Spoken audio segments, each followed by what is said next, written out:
Hello, I'm Mike Bedenbaugh, author of Reviving Our Republic, 95 Theses for the Future of America.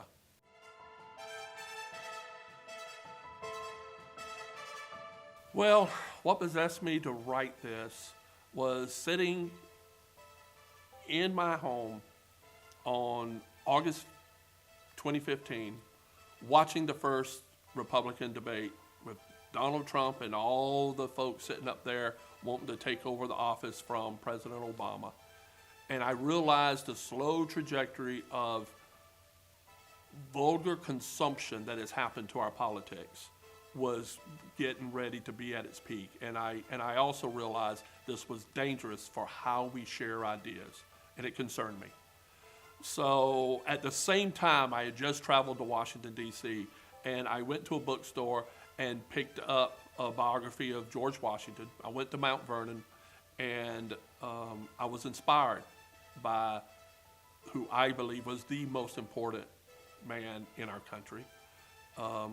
George Washington, notwithstanding him being a slaveholder, but the issues at the time of an 18th century colonial man who was who he was, but he also was one of the greatest political thinkers of the age, a product of the Enlightenment along with his peers.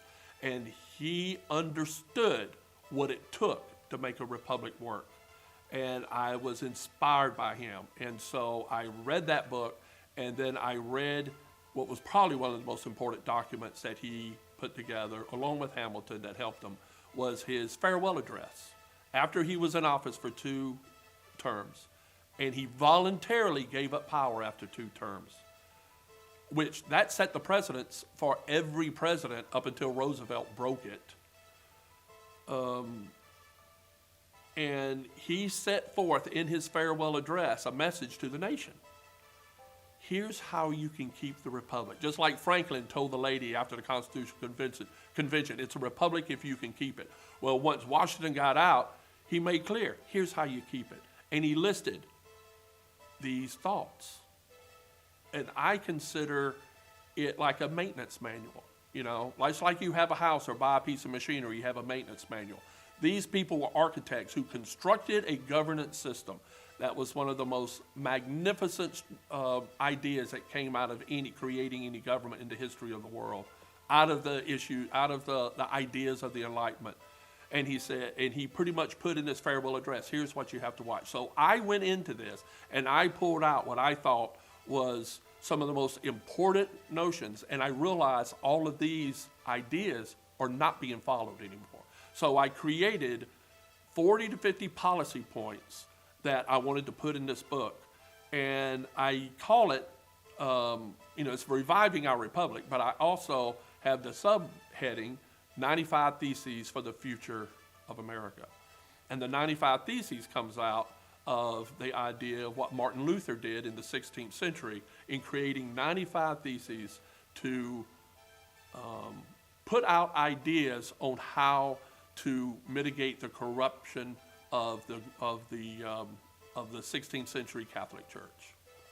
And I see this as an idea of how to end the corruption in our current political system.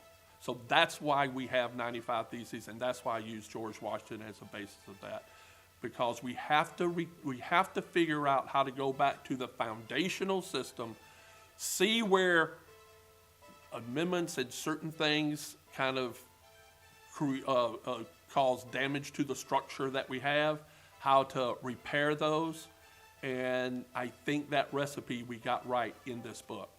That's why I wrote it, and I don't have it as anything except other than start conversations so people can read it and challenge me on some of these. I'm open to listen, but we have to figure out how to work together to make this republic work for our children and our grandchildren. That's what's the most vital importance. That's why I wrote the book. And I appreciate anybody that purchases the book, reading the ideas. I look forward to hearing from you. I look forward to the discussion starting now.